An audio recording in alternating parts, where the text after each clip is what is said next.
3장 14절부터 22절을 우리 한 절씩 교독하겠습니다. 라오디게아 교회의 사자에게 편지하라. 아멘이시오, 충성되고 참된 증인이시오, 하나님의 창조의 근본이시니가 이르시되, 내가 내 행위를 아노니 내가 차지도 아니하고 뜨겁지도 아니하도다. 내가 차든지 뜨겁든지 하기를 원하노라. 내가 이같이 미지근하여 뜨겁지도 아니하고 차지도 아니하니 내 입에서 너를 토하여 버리리라. 내가 말하기를 나는 부자라. 부유하여 부족한 것이 없다 하나 내 공고한 것과 가련한 것과 가난한 것과 눈먼 것과 벌거벗은 것을 알지 못하는도다. 내가 너를 구원하노니 내게서 불로 연단한 금을 사서 부요하게 하고 흰옷을 사서 입어 벌거벗은 수치를 보이지 않게 하고 안약을 사서 눈에 발라 보게 하라. 무릇 내가 사랑하는 자를 책망하여 징계하노니 그러므로 내가 열심을 내라 회개하라. 볼지어다 내가 문 밖에 서서 두드리노니 누구든지 내 음성을 듣고 문을 열면 내가 그에게로 들어가 그와 더불어 먹고 그는 나와 더불어 먹으리라. 이기는 그에게는 내가 내 보좌에 함께 앉게 하여 주기를 내가 이기고 아버지 보좌에 함께 앉는 것과 같이 하리라. 다 같이 귀 귀 있는 자는 성령이 교회들에게 하시는 말씀을 들을지어다. 아멘. 자, 이번 주 토라 포션 출애굽기 5번째, 총 17번째 발하셔야겠죠? 제목이 이트로입니다. 함께 볼까요? 이트로. 그리고 오늘 계시록 강의는 69번째 말씀이 되겠습니다. 지난주까지 우리는 6번째 메시아닉 교회인 빌라델비아 교회에게 주시는 메시지를 살펴보았습니다. 계시록 2장과 3장, 지금 우리가 계속 살펴보고 있는 계시록 2장과 3장에 걸쳐서 주님은 7 메시아 공동체에게 보내는 메시지를 기록하게 하셨는데, 이 7개의 메시지, 7 메시아 공동체에게 보내는 편지들은 한결같이 메시아 왕국과 새 예루살렘을 가리키고 있습니다. 마지막이 메시아 왕국과 새 예루살렘에 대한 기대감, 또 희망을 심어주는 것으로 그렇게 끝이 나고 있죠. 그래서 모든 편지들이 메시아 왕국과 새 예루살렘을 가리키고 있다라고 우리가 이야기할 수 있겠습니다. 그때가 어떤 때입니까? 이스라엘과 그리고 인류의 구속이 완성되는 때입니다. 할렐루야. 메시아 왕국과 새 예루살렘은 이스라엘과 인류의 구속이 완성되는 때이다. 그렇게 이야기할 수가 있는데, 그때 일어날 중요한 일 중에 하나, 자, 메시아 왕국과 새 예루살렘의 때, 즉 이스라엘과 인류의 구속이 완성되는 때인 그때 일어날 일 중에 굉장히 많은 일들이 일어나겠죠. 굉장히 많은 일들이 일어나는데 그 가운데 한 가지는 뭐냐면 네임 체인지입니다. 네임 체인지. 이름 변경. 이름이 변경되는 일이 일어난다 하는 겁니다. 메시아 왕국과 새 예루살렘 때에 이름이 변경되는 일이 일어날 것이다 하는 것입니다. 메시아 왕국이나 새 예루살렘의 때가 되면 결정적으로 우리의 이름이 바뀔 것입니다. 우리의 이름이 바뀔 것이고 예루살렘의 이름도 바뀔 것입니다. 예루살렘의 이름도 바뀔 것이고 심지어 주님의 이름까지 바뀔 것입니다. 하나님으로부터 시작해서 구원받은 백성과 예루살렘에 이르기까지 새 이름으로 바뀌는 시대가 바로 메시아 시대 혹은 새 예루살렘 시대가 될 것입니다. 이름이 바뀐다, 이름이 변경된다, 네임 체인지가 일어난다. 이름이 바뀐다고 하는 것은 무엇을 의미합니까? 내적인 본질과 본성이 완전히 새롭게 바뀌게 되는 것을 의미합니다. 내적인 본질, 본성, 정체성이 완전히 새롭게 바뀌게 되는 것을 의미하고, 하나님과 인간의 관계도 완전히 새로운 관계로, 회복되는 것을 의미합니다. 그렇게 본질의 변화, 혹은 본성의 변화, 혹은 하나님과 인간의 관계의 변화를 반영하는 것이 바로 네임 체인지예요. 네임 체인지. 할렐루야. 이름의 변화. 새 이름으로, 완전히 새로운 이름으로 여러분 변화되는 네임 체인지가 일어나는 때가 바로 메시아 왕국 그리고 새 예루살렘의 때이다 라는 것을 우리가 기억하시기 바랍니다. 그때 우리에게 주어질 새 이름을 기대하고 사모하시기 바랍니다. 그때 대단한 놀라운 새 이름이 여러분에게 주어졌다고 해서 모른 채 하지 마시기 바랍니다. 아시겠죠? 굉장히 아름답고 놀라운 이름이 주어졌다고 해서 여러분 모른 채 하지 말고 그때 안면몰수하지 않으시기를 부탁드립니다. 아멘. 그 새 이름을 받기 전까지는 아무도 알 사람이 없습니다. 흰 돌 위에 새 이름을 기록한 것이 있으니 받는 자밖에는 그 이름을 알 사람이 없느니라. 알 사람이 없느니라. 할렐루야. 완전히 새로운 존재가 된다는 거예요. 하나님이 원래 창조하신, 하나님이 원래 계획하시고 하나님이 원래 창조하셨던 그 의도대로 완전히 회복된 존재, 완전히 회복된 본성, 완전히 회복된 우리의 또 신분, 하나님과 우리의 관계, 이 모든 것들을 반영하기 위해서는 지금 이름으로는 안 되는 거예요. 지금 이름은 여러분 택도 없는 겁니다. 말자 이런 이름이 지금 그런 관계를, 여러분 그런 관계를 반영해 줄 수 있겠습니까? 영자 이런 이름 가지고 하나님과의 완전히 회복된 그런 이름을 반영이나 할 수 있겠습니까? 그죠? 택도 없는 거예요. 이름이라고 하는 것은, 성경 히브리어로 이름이라고 하는 것은 여러분 정체성, 우리의 본성, 우리의 부르심, 혹은 하나님과 우리의 관계를 반영하는 것이 이름입니다. 할렐루야. 메시아 왕국에 들어가게 되면, 그리고 새 예루살렘에 들어가게 되면 굉장히 놀라운, 굉장히 아름답고 놀라운 새 이름으로 네임 체인지가 일어날 겁니다. 그때를 기대하시기 바랍니다. 그때 제가 에프라임이 아닐 수도 있습니다. 아멘. 아멘. 아닐 수도 있으니까 너무 놀라지 마세요. 더 훨씬 아름답고 영광스러운 이름으로 여러분 변화될 것을 믿으시기 바랍니다. 그것은 먼저 우리의 존재가 변화되기 때문에 그런 것입니다. 우리의 존재 자체가 완전하게 변화될 것입니다. 할렐루야. 그때를 바라보면서 지금부터 부지런히 우리가 변화되기를 원합니다. 변화되기를 원합니다. 하나님이 당신의 백성에게, 구원받은 자에게 주기를 원하시는 최고의 축복이 뭐예요? 트랜스포메이션입니다. 우리의 본질 자체를 변화시키는 겁니다. 우리의 존재 자체를 변화시키는 겁니다. 주님의 그 아름다운 속성과 성품을 본받는 여러분, 진짜 메시아의 신부에게 합당한 모습으로 우리 본질과 본성을 변화시키는 것이 우리에게 주시는 최고의 축복임을 믿으시기 바랍니다. 할렐루야. 이것이 히브리적인 여러분 축복인 거예요. 아멘. 돈을 많이 버는 것 아닙니다, 여러분. 놀라운 지위를 얻는 것 아닙니다. 그런 권력을 얻는 것, 이런 것들이 아닙니다. 우리의 존재 자체가 메시아를 닮도록 하나님의 본성과 성품을 완전히 반영하는 모습으로 우리의 존재 자체가 트랜스포메이션 되는 것, 날마다 영광에서 영광으로 변화되어 가는 것, 이것이 우리가 누릴 수 있는 최고의 축복입니다. 여러분 그것을 추구하시기 바랍니다. 그것을 구하시기 바랍니다. 할렐루야. 자, 이제 오늘부터 7교회 중에 마지막 교회인 라오디게아 교회에게 주시는 편지를 살펴보도록 하겠습니다. 오늘은 서론적인 이야기만 좀 해야 될 것 같은데요. 자, 3장 14절을 다시 한번 읽겠습니다. 3장 14절 시작. 라오디게아 교회의 사자에게 편지하라. 아멘이시오. 충성되고 참된 증인이시오. 하나님의 창조의 근본이시니가 이르시되, 이렇게 되어 있습니다. 라오디게아 메시아닉 교회, 이때 7교회는 전부 메시아 공동체입니다.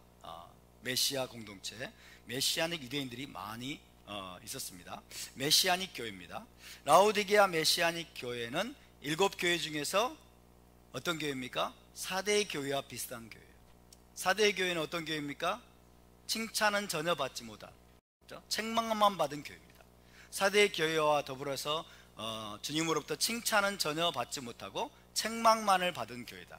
책망만 받은 교회가 4대 교회하고 라오디게아 교회죠. 칭찬만 받은 교회는 어디입니까? 서머나 교회와 빌라델비아 교회. 그렇죠? 칭찬만을 받은 교회는 서머나 교회와 빌라델비아 교회죠. 그러나 라오디게아 교회는 사대 교회처럼 책망만을 받은 교회입니다. 뿐만 아니라 7교회 중에서 아마도 현대 교회의 문제점을 가장 정확하게 드러내 보여주고 있는 교회가 아닐까 하고 생각이 듭니다. 서구 물질 문명으로 인해서 지나친 자기만족에 빠져있는 교회, 이것이 현대교회의 특징이죠.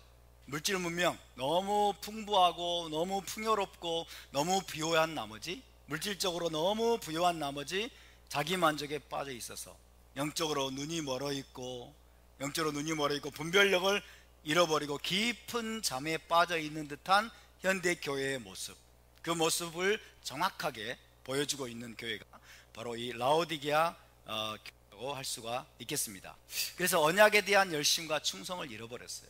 너무 지나친 자기만족, 너무 배가 부르고 너무 물질적인 풍요함 때문에 결국 언약에 대한 열심과 충성을 잃어버리고 영적인 분별력을 잃어버린 현대교회의 전형적인 모습을 라오디게아 교회가 반영하고 있다라고 이야기할 수가 있겠습니다.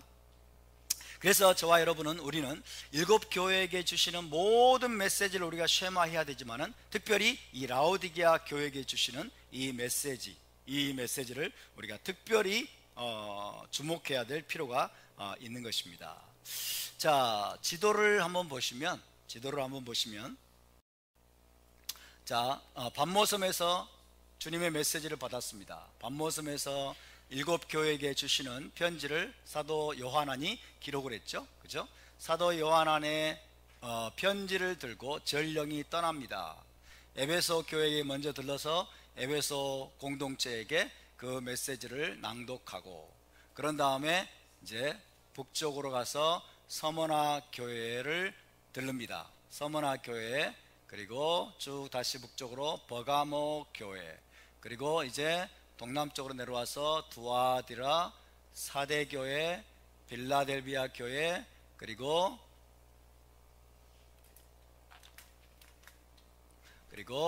이제 여기가 바로 라오디게아 교회가 있습니다. 동남쪽에 이 라오디게아 교회 마지막으로 들러서 이 라오디게아 교회에게 사도 요한안의 편지를 낭독했을 것으로 그렇게 우리가 추정할 수가 있겠죠. 라오디게아 교회가 있었던 이 라오디게아라는 도시는 BC 260년경에 건설이 됐습니다. BC 260년경에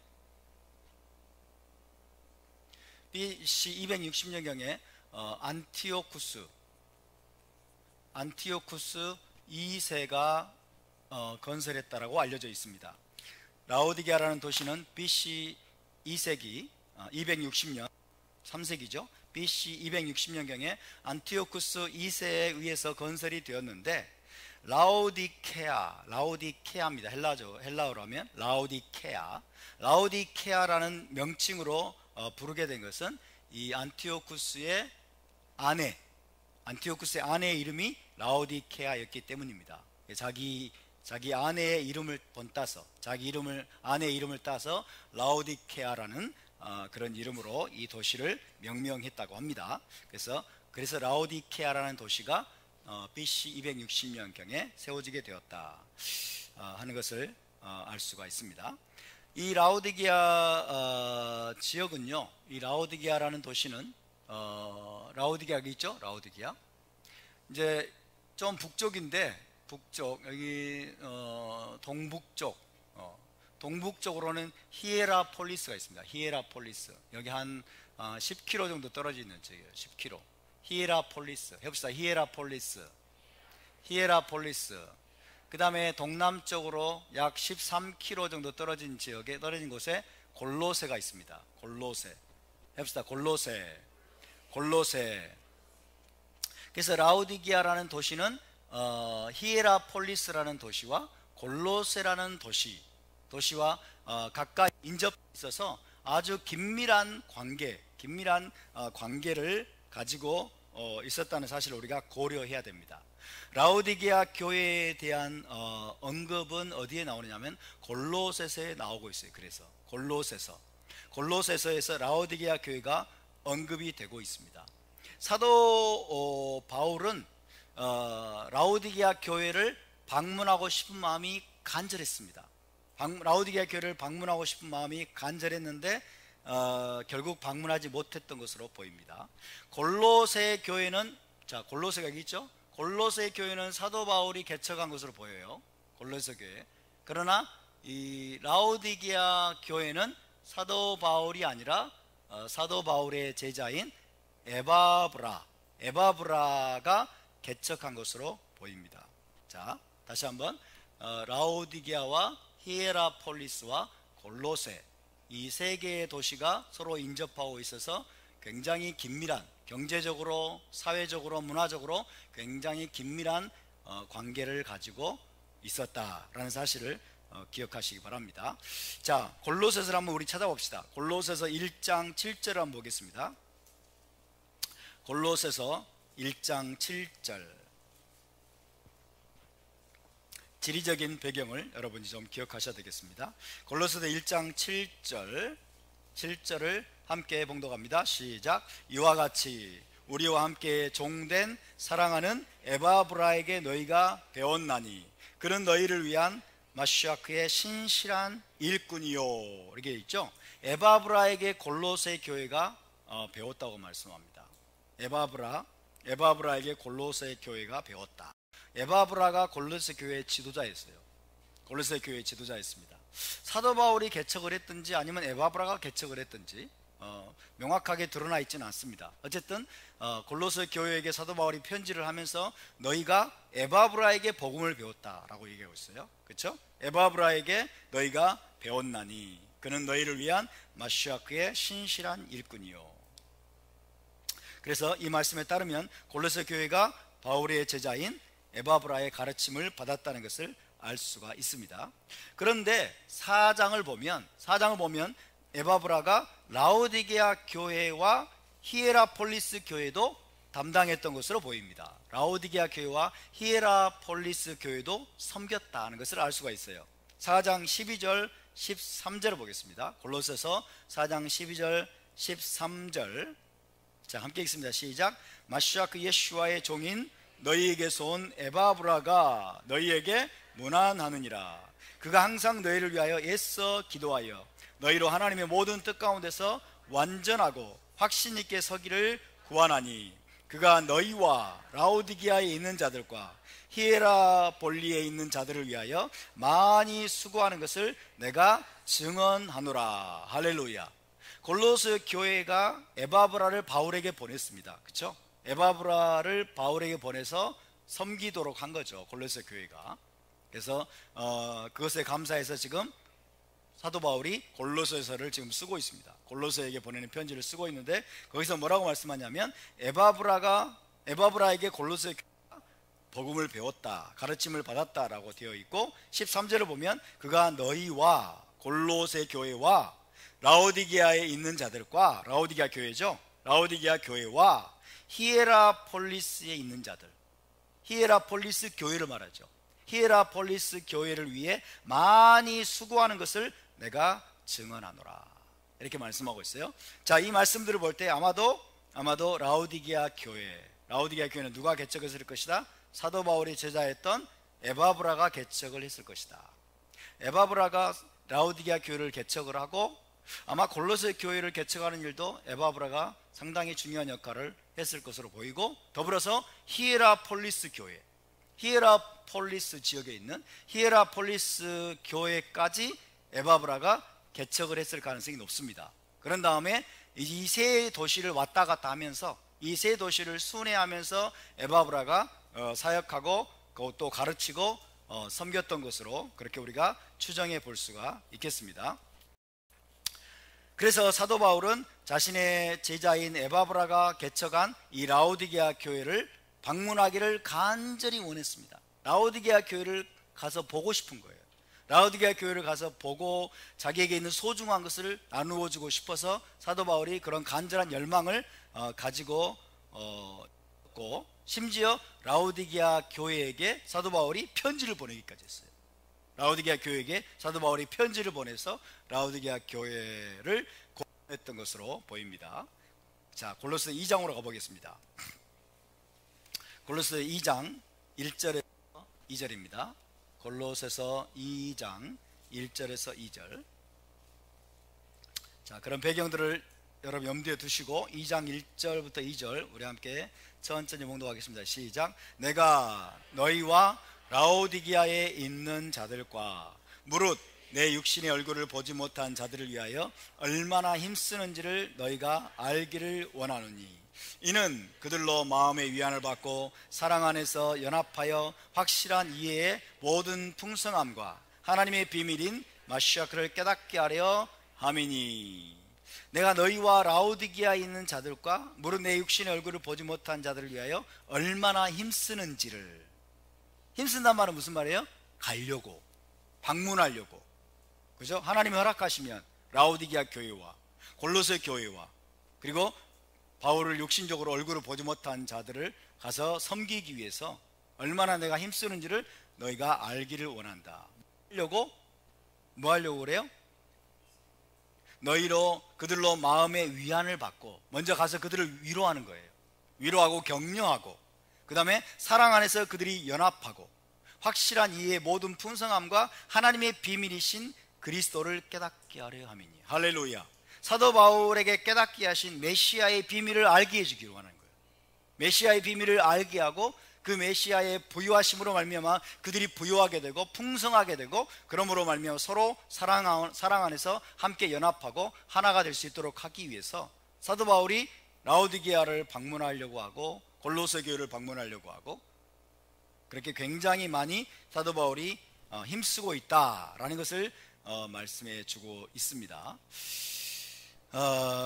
뿐만 아니라, 자, 골로새 4장 이제 15절 16절을 보겠습니다. 15절 16절 함께 있습니다. 시작. 라오디게아에 있는 형제들과 눈바와 그 여자의 집에 있는 교회에 문안하고, 이 편지를 너희에게서 읽은 후에 라오디게아인의 교회에서도 읽게 하고, 또 라오디게아로부터 오는 편지를 너희도 읽으라. 여기서 우리가 알 수 있는 것은 무엇입니까? 사도 바울이 골로새서를 썼을 뿐만 아니라 라오디게아서를 썼다는 것을 알 수 있죠. 라오디게아로부터 오는 편지를 너희도 읽으라고 그랬죠. 이 편지를 자, 16절, 이 편지를 너희에게서 읽은 후에 라오디게아인의 교회에서도 읽게 하고, 그 다음에 또 라오디게아로부터 오는 편지를 너희도 읽으라 그랬죠. 그러니까 골로새 교회에게 보낸 편지를 너희가 읽은 다음에는 라오디게아 교회에서도 읽게 하라. 그 다음에 라오디게아에서 오는 편지를 너희도 읽으라고 말씀한 거죠. 사도 바울이 라오디게아에게 편지를 보낸 거예요. 사도 바울이 라오디게아 교회에게 보낸 편지, 그 편지가 지금 남아있지는 않습니다. 그 편지가 남아있지는 않지만은 사도 바울이 라오디게아 교회에게 편지를 보냈다는 것을 알 수가 있어요. 그래서 거기서 또 돌려서 회람한다고 그러죠. 돌려서 또 너희도 읽으라고 사도 바울이 그렇게 당부를 하고 있습니다. 자, 이런 말씀들을 통해서 우리가 알 수 있는 것은 무엇입니까? 라오디게아 지역은 히에라폴리스 그리고 골로새 지역과 가까운 거리에 있었기 때문에 서로 긴밀한 유대 관계를 유지하고 있었다. 교회들도 마찬가지. 라오디게아 교회, 히에라폴리스 교회, 그리고 골로새 교회가 에바브라라고 하는 한 사람에 의해서 여러분 섬김을 받고 가르침을 받으면서 서로 긴밀하게 관계를 가지고 있었다라는 사실을 우리가 알 수 있겠죠. 다만 라오디게아 교회에 대한 언급이 성경에 더 이상 나오지는 않고 있습니다. 라오디게아 교회에 대한 언급은 성경에 더 이상 나오지 않고, 계시록 3장에 지금 우리가 이제 보려고 하는 계시록 3장에 나오는 라오디게아 교회의 영적인 상태가 심각했죠. 영적인 상태가 심각했다는 것을 감안해 볼 때 이 라오디게아 교회는 나중에 급속도로 쇠락하다가 결국 사라져 버리신 것이 아닌가 하는 것을 우리가 또 추정해 볼 수가 있겠습니다. 영향력 있는 그런 상태가 아니라 이제 점점 쇠락해 가고 점점 결국 그 존재가 없어지는 어느 순간 사라져버린 것이 아닌가라고 우리가 짐작해 볼 수가 있습니다. 어쨌든 라오디게아 교회에게 보낸 편지도 지금 남아있지 않습니다. 남아있지 않고, 그 말은 라오디게아 교회가 견고하게 서 있었더라면 아마 그 편지가 보존이 됐겠죠. 그 편지가 보존이 돼가지고 모든 교회에게 또 읽히게 되고 지금까지도 보존이 될 수가 있었을 텐데, 아마도 라오디게아 교회가 점점 급속하게 쇠락을 하면서 편지도 소실이 되고 라오디게아 교회도 결국 명맥이 끊겨버린 것이 아닌가라고 우리가 짐작해 볼 수가 있겠습니다. 자, 라오디게아 교회에 대해서, 라오디게아 교회에게 주시는 이 편지 메시지를 우리가 좀 정확하게 이해를 하기 위해서 먼저 라오디게아 교회와 관련해서 몇 가지 중요한 포인트를 여러분과 함께 살펴보려고 합니다. 시간이 많지 않기 때문에 오늘 좀 배경적인 지식들을 나누고 또 나머지는 다음 주에 계속해서 나누도록 하겠습니다. 자, 첫 번째로 라오디게아 교회의 가장 고질적인 문제, 라오디게아의 고질적인 문제는 식수 문제였다는 것을 먼저 말씀드립니다. 라오디게아 교회의 고질적인 문제, 가장 골치 아픈 문제는 식수 문제였다. 마실 만한 물이 마땅하지 않았어요. 마실 만한 물이 없었습니다. 마땅하지 않았습니다.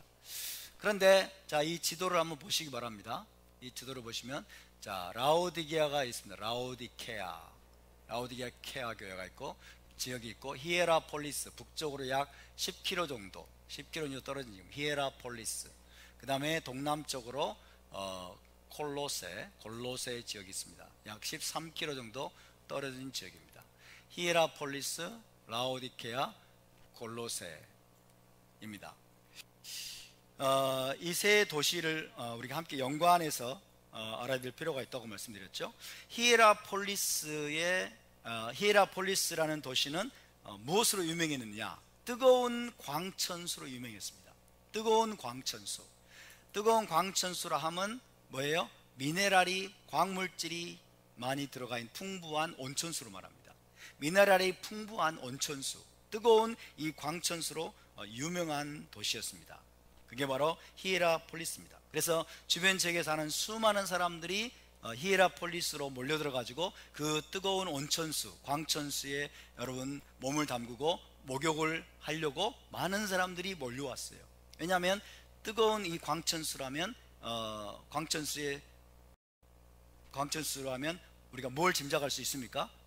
치료 효과가 있다는 것을 짐작할 수 있죠. 그래서 히에라폴리스의 풍부한 이 뜨거운 광천수, 거기에는 치료 효과가 있다는 것이 있다는 그런 믿음을 가지고 사람들이 그곳에 와서 목욕을 하고 몸을 담그기 위해서 많은 사람들이 몰려들었죠. 실제로 우리가 뜨거운 온천수에 목욕을 하면 어떻습니까? 노폐물도 많이 빠져나가고, 그렇죠? 몸도 따뜻해지면서 개운해지죠. 몸도 가뿐해지고 개운해지고 그런 것을 우리가 알 수가 있습니다. 뜨거운 물에 몸을 담그고 목욕을 하는 것은 확실히 치료 효과가 물론 있습니다. 심지어 이제 거기에 풍부한 광물질이 아마 있다고 한다면은 아마도 피부 질환도 많이 개선이 되겠죠. 피부 질환에 많은 도움이 되고, 그래서 탁월한 치료 효과가 있다라고 우리가 이야기할 수가 있겠습니다. 실제로 그런 믿음을 가지고 많은 사람들이 이 히에라폴리스로 몰려왔다고 합니다.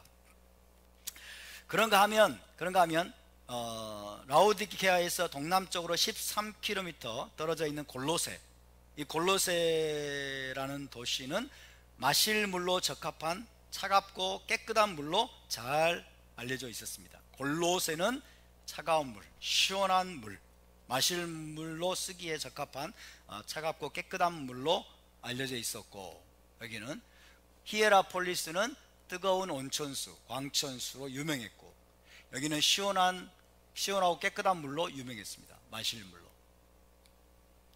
그 다음 지도를 보면 이제 조금 더 굴곡이 있는 그런 것인데, 여기 히에라폴리스가 있죠. 히에라폴리스, 그 다음에 라오디게아, 그리고 콜로세 이렇게 되어 있습니다. 서로 굉장히 인접해 있죠. 히에라폴리스는 뜨거운 광천수가 많이 나고, 골로세 지역은 시원하고 깨끗한 마실 물, 마실 물을 쓰기에 합당한 그런 물이 많이 났다고 합니다. 많이 풍부했다고 합니다. 그런데 이 라오디케아는 뜨거운 광천수도 나지 않았고 시원한 생수도 얻기 힘든 도시입니다. 뜨거운 물도 없고 시원한 생수도 없는 도시, 그 도시가 바로 라오디케아라는 도시였어요. 그래서 어떻게 했을까요? 그래서 로마는 골로새로부터 생수를 끌어오기 위해서 골로새부터 시작해서 라오디케아까지 긴 도수관을 만들었습니다. 도수관, 물을 끌어오는 관이죠. 그래서 이 골로새부터 라오디케아까지 지도로 보면 13km 가까워 보이지만 꽤 먼 거리입니다. 골로새부터 라오디케아까지 긴 도수관을 땅에 만들었어요. 긴 도수관. 그래서 이 골로새 지역에 있는 시원한 생수, 깨끗한 생수를 끌어다가 라오디게아 사람들이 마실 수 있도록 그렇게 하기 위해서 도수관을 만들었습니다. 굉장히 그레이트 아이디어죠. 좋은 아이디어입니다. 좋은 아이디어. 그런데 골로새의 이 시원한 생수가 도수관을 통해서 라오디게아로 오기는 오는데 오는 동안에 물이 뜨뜻미지근해져 가지고 해질 뿐만 아니라 미네랄 농도가 굉장히 높아져서 그대로는 도저히 마시기 힘든 상태가 되었다고 합니다. 뜨뜻미지근해질 뿐만 아니라 미네랄 농도가 굉장히 높아져 가지고 그대로는 도저히 마시기 힘든 상태가 되었다. 도수관에서 바로 뜬 물을 입에 넣었다가는 곧바로 그냥 토해낼 수밖에 없는 그런 정도였다고 합니다. 정리를 해보면 히에라폴리스의 뜨거운 물은 목욕하기에 좋은 물, 치료 효과가 탁월한, 그래요? 목욕하기에 좋은 물, 치료 효과가 탁월한 물이었고, 골로새의 차갑고 깨끗한 물은 마시기에 좋은 물이었지만은 라오디케아의 미지근하고 미네랄 농도가 지나치게 높은 그 물은 그 상태로는 아무짝에도 쓸모가 없는 물이었습니다. 계시록 3장에 이 라오디게아 교회에게 주신 편지는 이런 배경 속에서 살아가던 라오디게아 교회에게 주신 것임을 우리가 감안해야 됩니다. 그래서 우리가 성경을 연구할 때 히브리적이고 유대적인 배경과 더불어서 고대 근동 지역의 지리적이고 또 문화적인 그런 배경들까지 면밀히 살피면서 연구해 볼 필요가 있는 것입니다. 자, 여기까지 이해가 되셨죠? 두 번째 특징입니다. 라오디게아라는 도시, 이 라오디게아 도시의 두 번째 특징은 경제적으로 아주 부유한 도시였습니다. 경제적으로 아주 부유한 도시였고, 그 지역에서 라오디게아라는 도시가 은행과 상업의 허브와 같은 역할을 했다. 은행과 상업의 허브라고 하는 것은 중심 센터 같은 것을 말합니다. 서로 연결해주는, 그죠? 은행과 상업의 허브와 같은 도시였다라는 것입니다. 굉장히 경제적으로 부유한 도시였고, 그 다음에 그 인근 지역에서 은행과 상업의 허브 역할을 하는 도시였다는 것입니다. 오늘날로 말하면 아마도 미국의 월스트리트와 같은 증권과 금융의 중심지가 월스트리트죠. 그런 도시였다라고 할 수가 있겠습니다. 이 라오디케아가 얼마나 부유한 도시였던지 AD 60년경에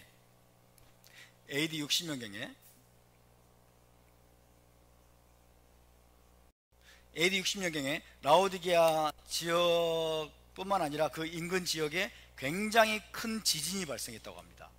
라오디게아 지역 그 근방에 굉장히 큰 지진이 발생해 가지고 주변 도시들이 다 파괴되고 큰 피해를 입게 되었는데, 그때 로마가 도시 재건을 위해서 경제 지원, 재정적인 지원을 해주겠다라고 했을 때 라오디게아는 그것을 거절했다고 해요.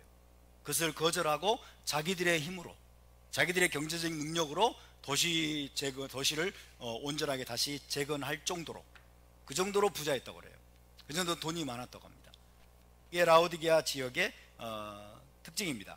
경제적으로 굉장히 풍요로웠던 도시였다. 세 번째 세 번째는 라오디게아 도시. 라오디게아는 어디에서도 찾아볼 수 없는 아주 특별한 종류의 양을 기르는 것으로 유명했습니다. 양. 매 아시죠? 매. 양. 그 지역에서는 어디에서도 찾아볼 수 없는 특별한 종류의 양을 길렀는데 이 양을 통해서 특별히 이 양모 산업이 발전했어요. 양모가 나오게 되는데 양모가 까마귀처럼 검은 양모 있다고 그래요. 까마귀처럼 검은색 양모에다가 물을 들였는지 모르겠어요. 염색을 했는지 모르겠지만 검은 양은 없죠. 검은 양은 없어요. 근데 어쨌든 이 양털을 이제 모아서 아마도 거기에 이제 특별한 염색 기술을 발전시켰는지 모르지만은 검은색 양모, 굉장히 까마귀처럼 검은색이지만 그래도 아주 빛이 나는, 반짝반짝 빛이 나는 고급스러운 그런 양모가 많이 생산이 되었다고 합니다. 그 검은색 양모가 굉장히 인기가 좋아가지고 아주 높은 가격에 팔렸고, 그 양모를 사기 위해서 또 주변에서 많은 사람들이 또 몰려들었던, 그로 인해서 더욱더 경제적으로 부유해지는 그런 도시가 바로 라오디게아 도시였다. 검은색 양모가 굉장히 인기가 좋았고 품질이 좋았고 그리고 높은 가격에 팔렸다 라고 할 수 있습니다. 그것이 세 번째 특징입니다. 네 번째 특징입니다. 네 번째로 라오디게아는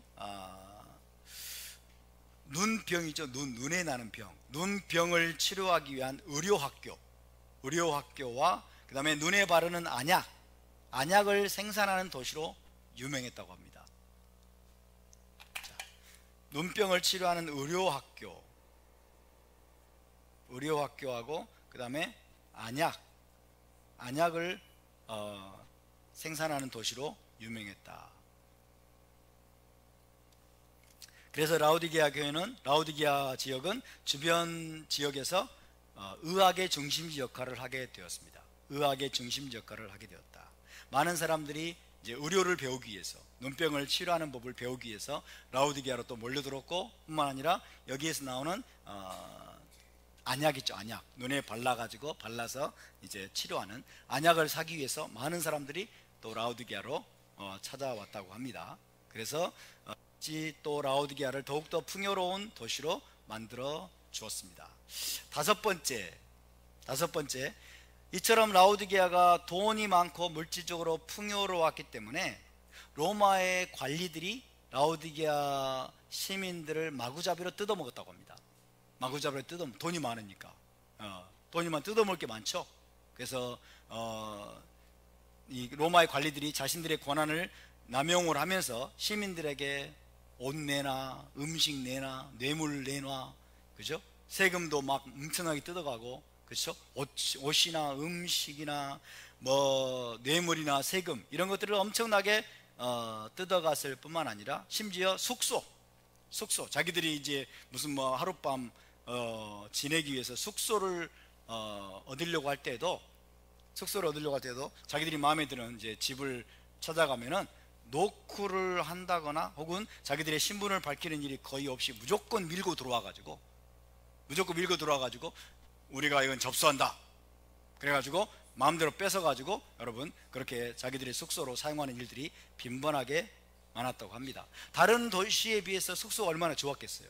그죠? 돈이 많으니까 집도 좋고 주거 환경도 굉장히 좋았을 겁니다. 그래서 로마 관리들이 그렇게 너무 잔인무도하게 그렇게 함부로 시민들을 뜯어먹고, 그 다음에 집을 자기들이 쓰고자 할 때에도 돈 주고 빌리는 것이 아니라 그리고 노크도 하는 것이 아니라 자기들의 신분을 밝히는 것도 아니고 마구잡이로 밀고 들어와 가지고 자기들이 접수해서 자기들이 쓰고 싶은 대로 그렇게 사용하는 일들이 굉장히 많았다고 합니다.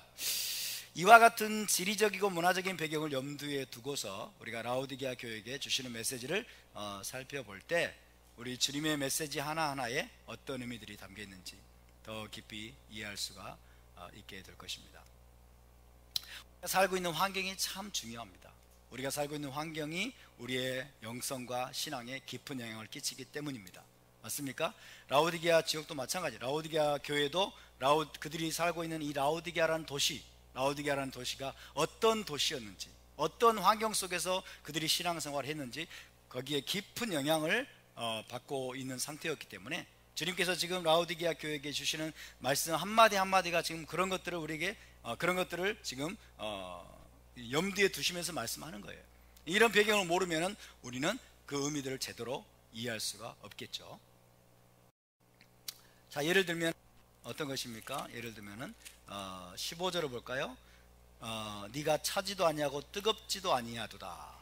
네가 차든지 뜨겁든지 하기를 원하노라. 이것이 미지근하여 뜨겁지도 아니하고 차갑지도 아니하니 내 앞에서 너를 토하여 버리리라. 뜨거운 것은 어디예요?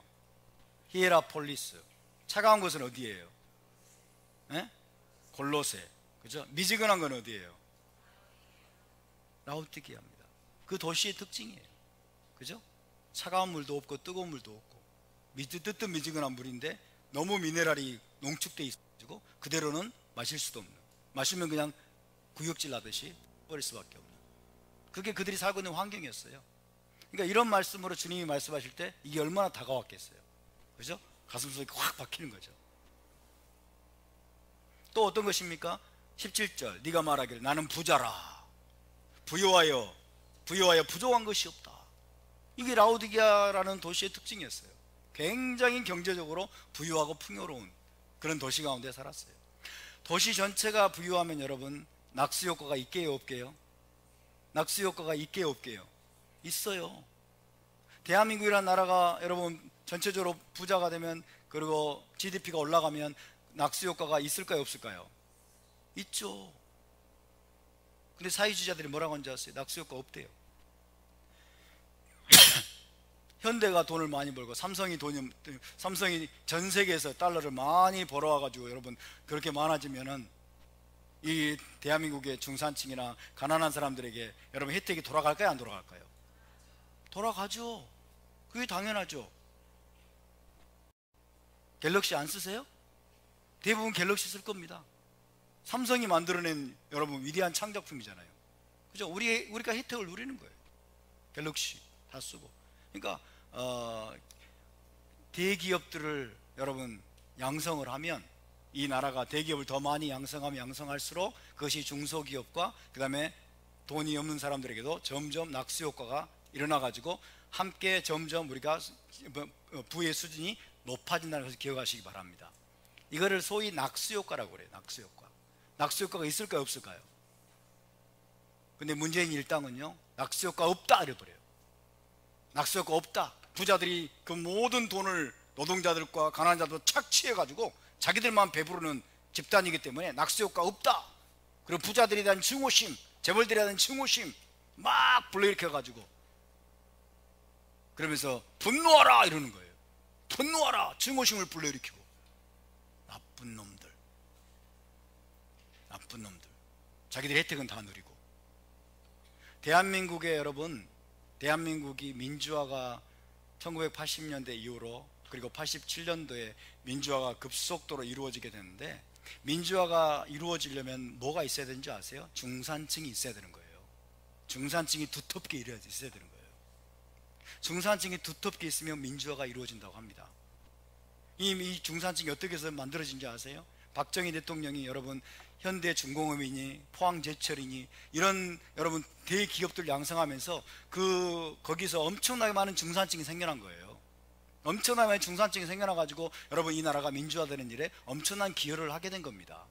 그래서 여러분 지금 대기업 노조들 어떻습니까? 대기업 노조들은 연봉 1억이 넘는다고 그러잖아요.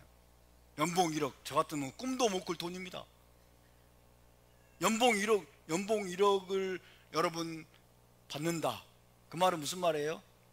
자, 삼성이든 현대든 포항제철이든 여러분 사주들만 배가 불렀다는 뜻이 아니죠? 사주들만 배가 불러가지고 여러분 노동자들 착취하고, 그게 아니라는 얘기예요.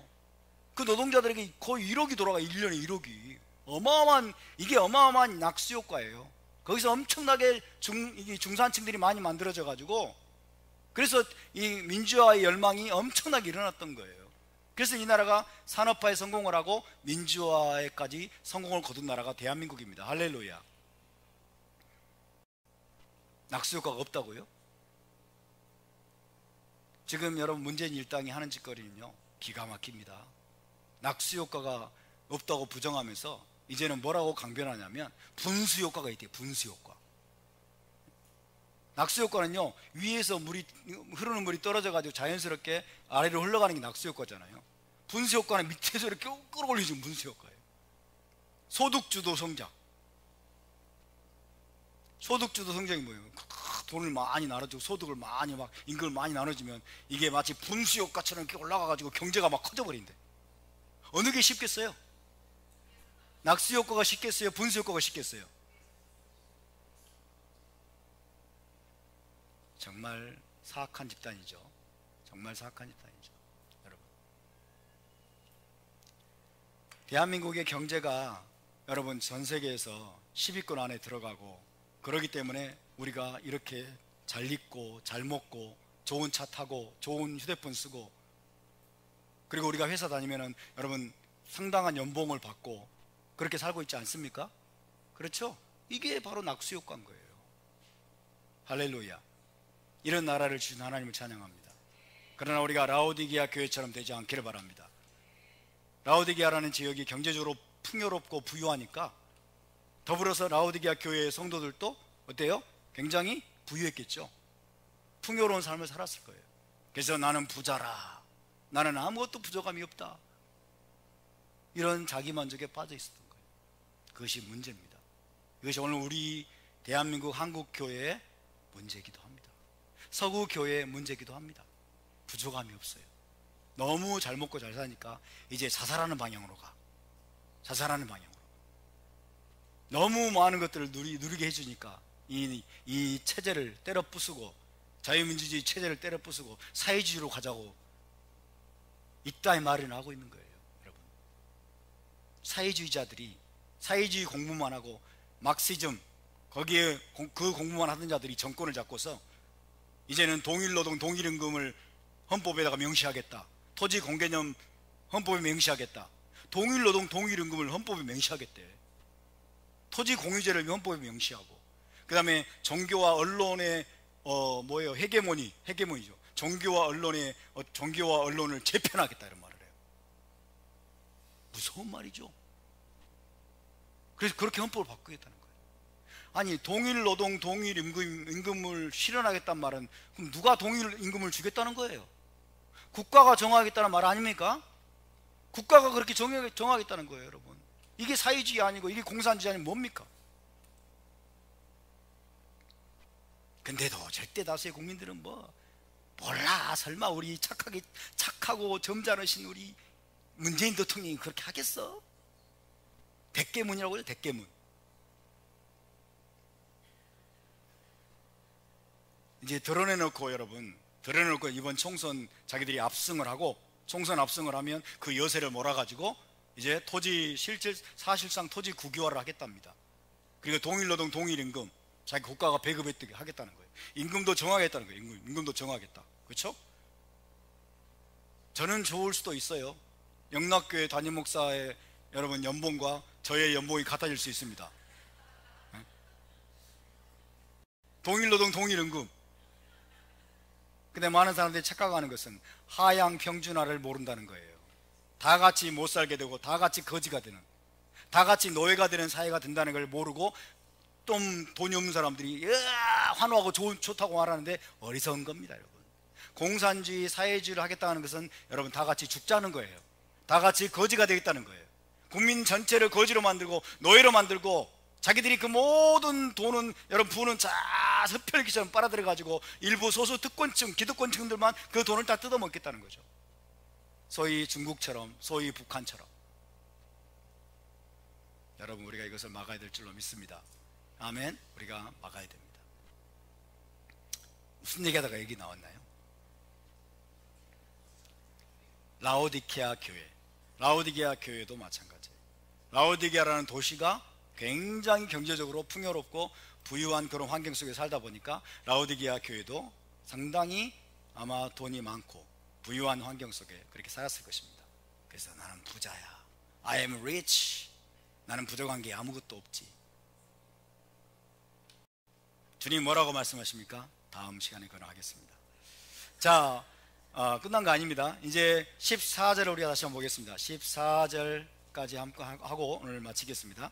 14절을 한번 다시 한번 읽어보겠습니다. 시작. 라오디케아 교회 사자에게 편지하라. 아멘이시오, 충성되고 참된 증인이시오, 하나님의 창조의 근본이시니가 이르시되. 자, 각 교회마다 우리 주님은 특징적인 모습으로 자기를 계시하셨죠. 특징적인 모습으로, 또 그 교회에게 주실 메시지와 연관된 모습으로 자기를 소개하셨습니다. 오늘 이 라오디게아 교회에게 주님은 어떤 모습으로 계시하고 있는지 세 가지입니다. 자, 예수와께서, 우리 주님께서 세 가지 모습으로 자기를 계시하고 있습니다. 라오디게아 교회. 첫 번째가 뭡니까? 아멘이시오. 따라서 아멘, 아멘, 아멘이시오, 아멘. 두 번째, 충성되고 참된 증인이시오. 자, 충성되고가 뭘까요? 자, 에드입니다. 증인, 에드, 에드하네에만, 에드하네만, 베하,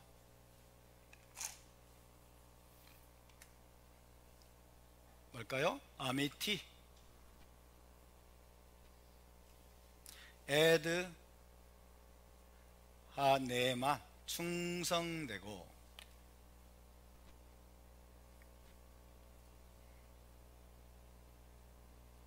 네만 베하 아미티. 이게 두 번째입니다. 그렇죠? 네만, 충성되고 그 다음에 참된 증인이시오. 에드하 네만 베하 아미티. 세 번째는 뭡니까? 하나님의 창조의 근본이신 분이다. 하나님의 창조의 근본이시는 말이 무슨 말이에요? 다가옵니까? 창조의 근본이란 말이 무슨 말이에요?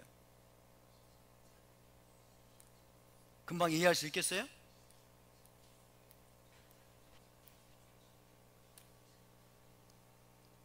히브리어로 레시트, 레시트, 브리아트, 하엘로힘.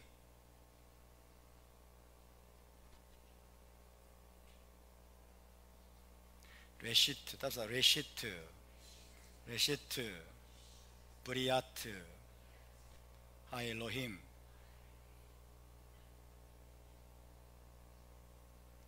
자, 이 세 가지로 예수와께서 라오디케아 교회에게 자기를 계시하고 계십니다. 자기를 소개하고 계십니다.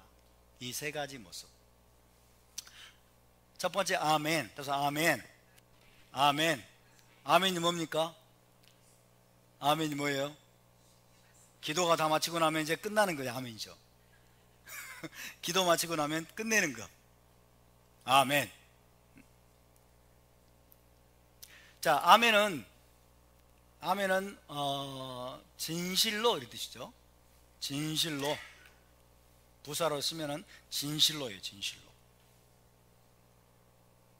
진실로, 참으로, 혹은 뭐 그렇습니다. 그렇습니다. 동의하는 거죠. 진실로, 참으로, 그렇습니다. 믿으십니까? 아멘. 그러잖아요. 믿으십니까? 아멘. 진실로 믿습니다. 참으로 믿습니다. 뿐만 아니라 아멘은 진리, 진리 혹은 신실함, 이런 의미를 가지고 있습니다. 진리, 신실함, 충성됨, 이런 의미도 가지고 있어요. 진리, 신실함, 충성됨.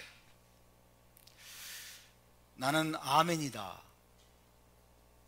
나는 아멘이다 라고 말했을 때 이 아멘이라는 표현은 어디에서 가져온 것일까요? 타나크에 이게 있을까요, 없을까요? 있으니까 물어보겠지 뭐. 눈치도 빨라가지고. 타나크의 어딘가에서 이걸 주님이 인용하신 거예요. 타나크에서. 타나크 이사야 65장 16절 찾아보겠습니다. 이사야 65장 16절. 우리가 어렴풋이 알면 안 됩니다. 확실하게 알아야 됩니다. 아멘. 타나크. 자, 이사야 65장 16절. 이사야 65장 16절 찾았습니까? 65장 16절 다 같이 봉독합니다. 시작. 이러므로 땅에서 자기를 위하여 복을 구하는 자는 진리의 하나님을 향하여 복을 구할 것이요 땅에서 맹세하는 자는 진리의 하나님으로 맹세하리니 이는 이전 환난이 잊어졌고 내 눈앞에 숨겨졌음이라. 할렐루야. 진리의 하나님이란 말이 두 번 나옵니다. 진리의 하나님. 따라서 진리의 하나님. 진리의 하나님. 땅에서 자기를 위해 복을 구하는 자도 진리의 하나님, 진리의 하나님으로 말미암아 하나님을 향하여 복을 구할 것이요 맹세하는 자도 진리의 하나님으로 맹세하리니. 봅시다. 진리의 하나님, 진리의 하나님. 자, 진리의 하나님이란 표현이 이사야서에 나오고 있는데 이 진리의 하나님이 히브리어로 엘로헤이 아멘입니다. 엘로헤이 아멘. 그래서 이거는 아멘의 하나님이라고 해도 되죠. 아멘의 하나님, 아멘의 하나님. 혹은 신실함의 하나님이라고 해도 돼요. 신실함의 하나님, 진리의 하나님, 아멘의 하나님. 우리 하나님은 아멘의 하나님이십니다. 우리 하나님은 아멘의 하나님이세요. 여러분이 아멘 할 때마다 하나님을 부르는 거예요. 하나님을 우리가 부르는 여러분 그 소리일 수 있습니다. 할렐루야. 그러면 아멘을 많이 하시기 바랍니다. 아멘. 아멘. 옛날에 그런 간증자가 있었죠. 박현 전도사라고 아세요? 박현 전도사라는 사람이 천국을 갔다 왔대. 낙원에 갔겠죠. 갔더니 자기가 살게 될 그 집이 있는데 그 정원의 뜰에 잔디가 자라고 있더래요. 잔디가 자라고 있는데 그 잔디가 아멘 할 때마다 잔디가 쑥쑥 자란대. 아멘 할 때마다 잔디가 쑥쑥. 아멘 하는 사람은 잔디가 안 자란다는 거야. 사실인지 아닌지 모르겠어요. 그러나 여기서 우리가 잡을 수 있는 메시지는 뭡니까? 아멘 하는 게 중요하다는 거예요. 아멘의 인생환자가 되지 않기를 바랍니다. 아멘. 한번 아멘 해보세요. 아멘. 아멘. 적극적으로 아멘 하세요, 여러분. 우리가 하나님의 말씀을 들을 때 아멘 할 때 이것이 내 것이 될 수 있는 거예요. 그죠? 적극적인 행동이잖아요, 이게. 그 말씀에 내가 동의함으로써 그 말씀이 내 말씀이 되기를 원합니다. 혹은 그 말씀을 내가 높이기 원합니다라고 하는 적극적인 우리가 액션을 하는 거예요. 리액션을 하는 겁니다. 그러므로 아멘 하는 일에 여러분 인색하지 않기를 바랍니다. 아멘. 모르겠어요. 여러분 낙원에 가면, 낙원에서 여러분의 집에 정원에 막 잔디가 쑥쑥 자랄지는 모르겠지만 믿지야 본전 아닌가요? 아멘. 아멘. 아멘을 많이 하시기 바랍니다. 아멘을 할 때마다 우리가 하나님의 이름을 부르는 거예요. 우리 하나님은 아멘의 하나님이세요. 재밌지 않습니까? 우리 하나님은 아멘의 하나님이시다. 진리의 하나님이시다. 신실함의 하나님이시다. 할렐루야. 자, 여기서 엘로헤 아멘이라고 지금 이사야서에 나와 있죠. 엘로헤, 진리 하나님 엘로헤 아멘이라고 이사야서가 지금 말씀하고 있는 이 하나님은 어떤 하나님이시죠? 이스라엘의 하나님이죠. 이스라엘의 하나님인데 구체적으로 말하면 이분은 여호와 하나님이시죠. 맞습니까? 다른 말로 말하면 아버지 하나님이시죠. 아버지 하나님인 거예요. 아버지 하나님. 여호와 하나님은 아버지 하나님이세요. 맞습니까? 지금 여러분 계시록 3장에서 아멘이시오, 내가 아멘이다 라고 말하는 것은 사실상 여호와 하나님이라는 것을 지금 보여주고 있는 거예요. 이해되십니까? 여호와 하나님. 그러니까 아버지의 속성을 아버지의 속성을 말씀해 주고 있는 거예요. 그러니까 아멘이시다 그 말은 아버지 하나님의 칭호예요. 아버지 하나님을 지금 보여주고 있고, 두 번째 뭐예요? 두 번째, 충성되고 참된 증인이시다. 이거는 아들입니다. 이건 아들의 모습이에요. 아들의 모습. 그러니까 예수와는 아버지와 하나이십니다. 아버지와 하나이시고 또 아버지로부터 보내심을 받은 그분은 하나님의 아들이십니다. 할렐루야. 하나님과 동일하시고 에하드이실 뿐만 아니라 하나님의 아들이시기도 한 분이 바로 예수와이십니다. 그래서 하나님이 쓰셔야 될 말을 우리 주님이 하시는 거예요. 전혀 문제가 없어요. 맞습니까? 예, 하나님, 이스라엘의 하나님 여호와 하나님께 사용된 아멘이라는 칭호를 우리 주님이 이야기하시는 거예요. 그분은 여러분 충성되고 착한, 선한 혹은 참된 증인이시다. 따라서 아들은 증인이십니다. 신실한 증인이시다 그 말이에요. 신실하고 참된 증인이시다. 그 말은 무슨 말인지 아세요? 아들은 누구의 증인일까요? 아버지의 증인인 거예요. 아버지의, 여호와 하나님을 이 땅 가운데서, 아버지 하나님을 이 땅 가운데서 완벽하게 드러내 보이시는, 완벽하게 증거하시는 분이 바로 아들 예수와이십니다. 그래서 아들은 아버지의 증인인 거예요. 아버지의 모든 목적, 아버지의 성품, 아버지의 인격, 아버지의 뜻과 아버지의 계획을 완벽하게 이 땅 가운데서 증거하시고 나타내시는 분이 바로 예수와이십니다. 그분이 아들이십니다.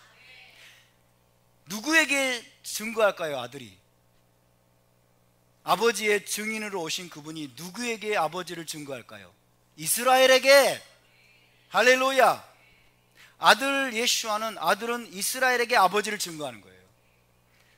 충성되고 착한, 충성되고 참된 여러분 증인이 되셔서, 아버지의 증인이 되셔서 이스라엘에게 아버지를 계시한 거예요.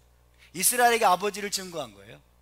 그러면 그 이스라엘은 거기서 멈추지 않고 이제 누구에게? 세계 열방에게. 그렇죠? 이스라엘은 세계 열방에게 여호와의 증인이고 예수와의 증인으로 부름받았습니다. 할렐루야. 이 구조를 아시겠습니까? 이 구조를 아시겠죠? 우리 주 예수와의 부르심은 뭐예요? 아버지의 증인으로 오신 거예요. 아버지의 어떠하심을 완벽하게, 그리고 충성되게, 그리고 참되게 나타내시고 증거하시는 여러분 충성된 증인으로 오셨습니다. 그분이 우리에게 아버지를 알려주셨어요. 사실 우리에게 아니죠. 엄밀하게 말하면 예수와는 이스라엘 땅을 벗어난 적이 없습니다. 이스라엘 땅을 벗어난 적이 없어요.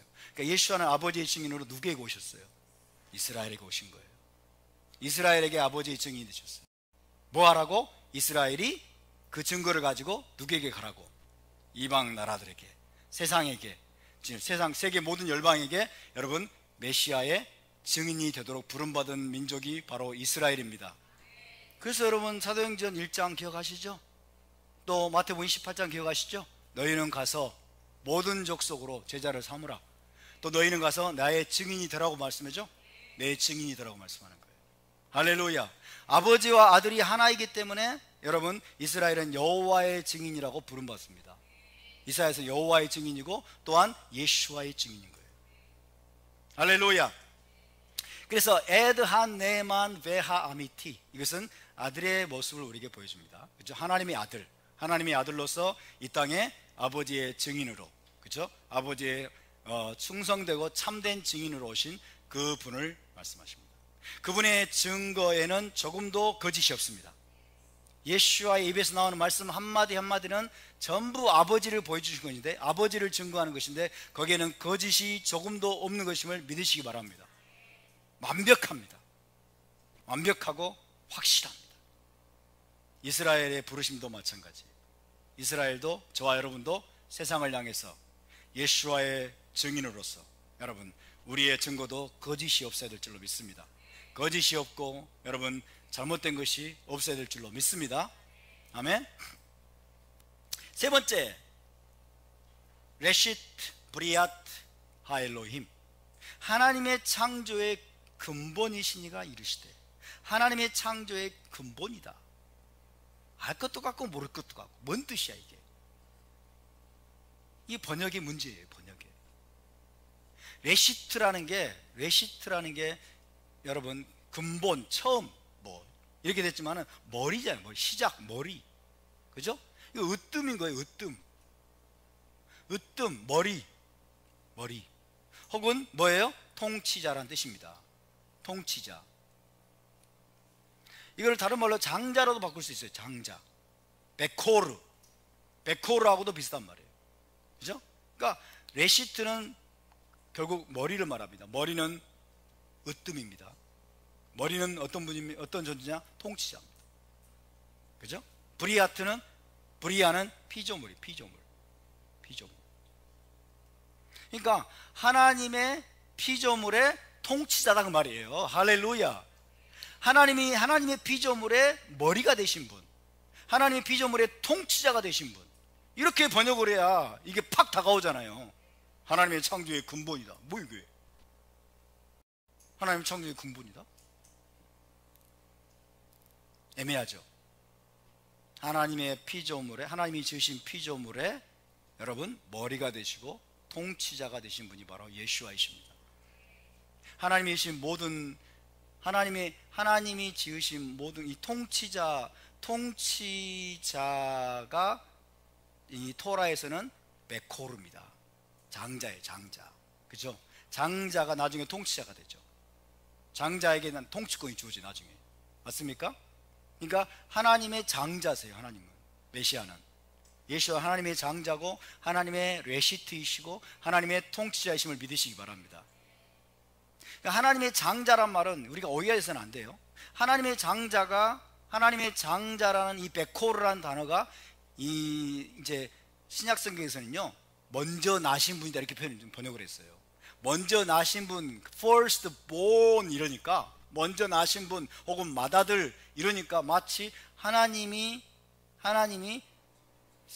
메시아를 창조했다라고 생각을 하는 거예요. 먼저 났다고 하니까. 그럼 안 났을 때가 있었던 거 아니냐? 하나님으로부터 먼저 태어났다고 하니까 그러면 메시아는 태어나지 않은 적이 있었던 거 아니냐? 그렇게 보면은 그러면 메시아는 하나님의 피조물이냐? 이게 이제 뭐예요? 헬라적인 사고예요. 이게 헬라적인 사고입니다. 그래서 여러분 어떻습니까? 여러 가지 이단들이 생겨나죠. 이단이 생겨나는 거예요. 메시아는 그냥 피조물이 보여요. 이게 여호와의 증인 같은 거예요. 여호와의 증인. 그러나 베코르는 그런 뜻이 아니에요. 베코르는 인간적으로 볼 때는 물론 태어났죠. 그죠? 야곱은 장자권을 가진 자가 되죠. 그죠? 베코르는 이것이 뭐 태어났느냐 안 태어났느냐 이게 중요한 게 아니고, 베코르는 통치권자라는 뜻이에요. 통치권자, 그 다음에 하나님의 그 통치권을 위임받은 자가 바로 베코르라는 뜻이에요. 이해되십니까? 그래서 메시아는 피조물이 아닙니다. 아멘. 예수와는 피조물이 아니에요. 예수와는 창조되지 않은 적이 있었던 그런 존재가 아닙니다. 하나님으로부터 나오신 분이에요. 하나님으로부터 나오신 분은 창조됐다는 뜻이 아니에요. 하나님으로부터 보내심을 받은 거지. 하나님의 본체로부터 보내심을 받은 분이에요. 하나님과 동등하신 분이고 동일하신 분이고 하나이신 분임을 믿으시기 바랍니다. 하나님으로부터 보내심을 받아서 모든 피조물을 다스리도록 하나님에 의해서 높이 들어 올려주신 분이에요. 그분이 바로 베코르예요. 그분이 레시트입니다. 이해되십니까? 그래서 하나님의 모든 피조물의 으뜸이 되시고 통치자가 되신 분이에요. 할렐루야. 자, 이 메시아에 대해서 골로새서에 나와 있죠. 한번 찾아볼까요? 골로새서 1장에서 설명을 하고 있습니다. 골로새 1장 15절에서 18절.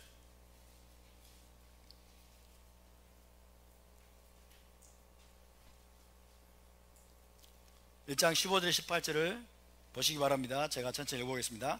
그는, 예수와를 말합니다, 보이지 아니하는 하나님의 형상이시요 모든 피조물보다 먼저 나신 이시니. 베코르란 뜻이에요. 베코르, 먼저 나신 이가 베코르입니다. 베코르 콜 니브라 그랬어요. 모든 피조물의 장자다 그 말이에요. 장자는 하나님의 통치권을 위임받은 자를 말해요. 이해되십니까?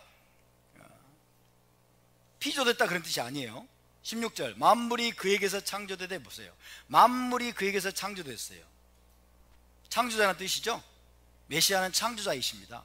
하늘과 땅에서 보이는 것들과 보이지 않는 것들과 혹은 왕권들이나 주권들이나 통치자들이나 권세들이나 만물이 다 그로 말미암고 그를 위하여 창조되었고 또한 그가 만물보다 먼저 계시고 할렐루야 만물보다 먼저 계시고 만물이 그 안에 함께 섰느니라. 그는 몸인 교회의 머리시라. 그는 몸인 교회의 머리시라. 로시 그가 근본이시오. 이 레시트입니다. 레시트 그가 근본이시오. 이렇게 번역을 했죠. 그가 뭐예요? 통치자이십니다. 그가 통치자이시오. 죽은 자들 가운데서 먼저 나신 이시니 죽은 자들 가운데서 먼저 나시니 베코르입니다. 이것도 베코르 죽은 자들 가운데서 먼저 나셨다. 베코르 베코르는 잘 보세요. 베코르는 창조되었다 안 되었다 뭐 태어났다 안 태어났다 그런 뜻이 아닙니다. 죽은 자들 가운데서 어떻게 태어나요? 말이 안 되죠. 죽은 자들 가운데서 우리 주님은 부활하셨죠. 그거를 베코르로 표현하는 거예요. 죽은 자들 가운데서 먼저 부활하심으로 말미암아 그분이 통치자로 높임을 받았다는 뜻입니다. 이는 친히 만물의 으뜸이 되려 하심이요. 할렐루야. 그래서 으뜸이다, 먼저 나셨다, 레시트다, 베코르다 다 비슷한 의미입니다. 하나님에 의해서 여러분 통치권을 위임받아서 만물의 통치자로 높임을 받으신 존재, 그분이 바로 우리 주 예수와이십니다. 그분이 바로 우리의 메시아이십니다. 할렐루야. 바로 그분이 라오디게아 교회에게 지금 말씀하려고 하시는 거예요. 그래서 그분의 입에서 나오는 말씀 하나하나가 거짓이 없고 정확하게 라오디게아 교회를 진단하겠다는 거예요. 그죠? 아멘이시오. 그분이 진리라는 거예요. 그죠?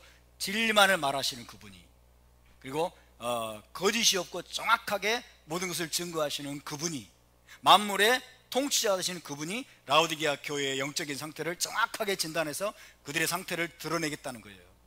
이해되십니까? 거짓이 없으신 그분이 여러분 하시는 말씀 한마디 한마디가 저와 여러분에 대한 진단임을 기억하시기 바랍니다. 우리를 진단하시고 우리를 책망하시는 그런 말씀으로 우리가 받아야 될 줄로 믿습니다. 자꾸 우리는 핑계하려고 그래요. 자꾸 어리석은 우리는 자꾸 변명하려고 그래요. 주님 그거 아닌데, 주님 제가 자꾸 변명하려고 그래요. 변명하고 핑계하고 자기를 합리화하고 정당화하고 그러면 그 사람은 변화가 될까요 안 될까요? 절대로 변화가 안 됩니다. 그런 사람은 절대로 회개하지 않습니다. 그죠? 자기의 잘못을 철저하게 주님의 빛 가운데서 여러분 적나라하게 보면서 여러분 통회하고 눈물을 흘리고 그 다음에 뉘우치는 사람만이 진정으로 회개하고 돌이킬 수 있음을 기억하시기 바랍니다. 할렐루야. 그래서 우리가 영적으로 우리가 바로 서 있느냐 바로 서 있지 않느냐를 판가름 하는 기준이 있어요. 영적으로 우리가 바로 서 있지 못할 때는요, 큰 잘못도 변명하려고 그래요. 큰 잘못도 명백하게 다른 사람들이 잘못된 것이라고 생각하는데도 나는 그것을 변명하려고 하고 합리화하려고 그래요. 잘못이 아니라고, 죄가 아니라고. 근데 영적으로 바르게 서 있는 사람들은요, 다른 사람이 볼 때는 아무것도 아니야. 다른 사람이 볼 때는 별것도 아니고 뭐 잘못도 아닌데 아주 작은 실수와 잘못조차도 거기에 대해서 죄책감을 느끼고 여러분 회개하고 돌이키려고 하는 사람이 우리가 바르게 서 있는 상태인 거예요. 이해되십니까? 저와 여러분은 지금 어떤 상태에 있습니까?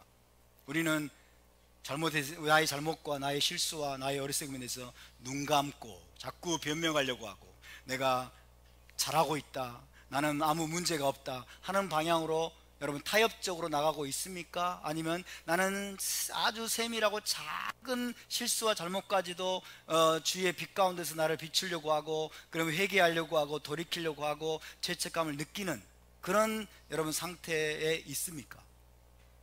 우리의 상태를 우리가 잘 여러분 주의 빛 가운데서 정직하게 대면해야 될 줄로 믿습니다. 우리 주님은 아멘이십니다. 주님은 충성되고 참된 증인이십니다. 그분이 우리의 상태를 정확하게 여러분 드러내시고 폭로하시고 여러분 깨닫게 하실 때 우리가 빨리빨리 인정하고 돌이키고 회개하고, 그래서 저와 여러분이 주님이 보시기에 합당한 모습으로 계속해서 트랜스포메이션, 변화되어 가는 저와 여러분이 될 수 있기를 주의 이름으로 축원합니다. 우리 함께 일어나서 기도합시다. 다음 주에 계속해서 말씀을 나누겠습니다.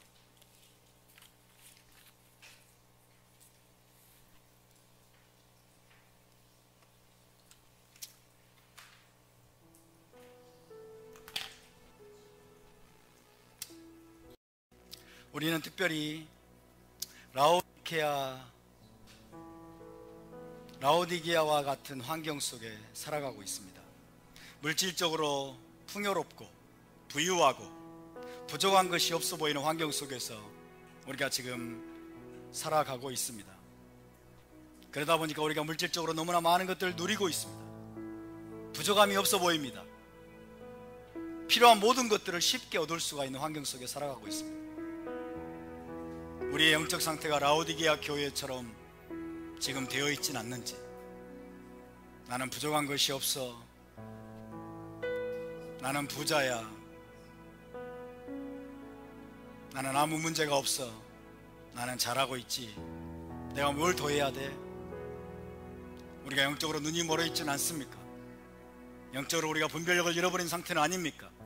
한국교회가 분별력을 잃어버렸습니다. 한국교회가 대부분 너무 풍요에 취해 있고 너무 부유한 것들을 많이 누리면서 영적인 갈급함을 잃어버리고 하나님을 향한 소망을 잃어버리고 하나님을 향한 열정도 잃어버리고 언약에 대한 충성을 잃어버리고 세상과 타협하고 물질주의, 성공주의에 타협하면서 하나님의 부르심을 놓쳐버렸습니다. 주님, 우리가 다시 한번 깨어나기를 원합니다. 우리를 깨워 주시옵소서. 우리가 원하는 것이 물질적인 성공입니까? 세상적인 성공입니까? 우리가 원하는 것이 물질적인 부유함입니까? 주님, 다시 한번 우리 자신을 점검하게 하여 주시옵소서. 아멘이신 예수와를 따르기 원합니다. 주님, 충성되고 참된 증인이신 예수와를 따라가기 원합니다. 우리가 주님을 닮아가기를 원합니다. 우리가 주님의 거룩한 신부로 트랜스포메이션, 변화되기를 원합니다. 주님, 우리를 변화시켜 주시옵소서. 주님, 우리를 하나님을 닮아가고 예수를 닮아가도록 주님께서 만지시고 우리를 하시고 우리를 가르쳐 주시옵소서. 우리 함께 동서로 기도하겠습니다. 거룩하신 아버지, 거룩하신 아버지, 자비로우신 아버지, 신실하신 하나님을 찬양합니다. 아버지, 라오디게아 같은 환경 속에 살면서 아버지여, 우리의 마음이 너무나 높아진 것은 아닙니까? 주님, 우리의 눈이 멀어버린 것은 아닙니까? 영적인 갈망을 잃어버린 것은 아닙니까? 영적인 열정을 잃어버린 것은 아닙니까? 하나님을 향한 열정과 하나님을 향한 열심과 언약에 대한 열심과 언약에 대한 충성을 잃어버리고 언약에 대한 헌신을 잃어버린 것은 아닙니까? 우리의 마음이 너무나 낮은 것은 아닙니까? 스스로 위안하고 스스로 위로하고 스스로 자기만족에 빠져있는 것은 아닙니까? 자기만족에 빠져있는 것은 아닙니까? 주님, 우리를 긍휼히 여겨주시옵소서. 우리를 불쌍히 여겨주시옵소서. 주님, 우리가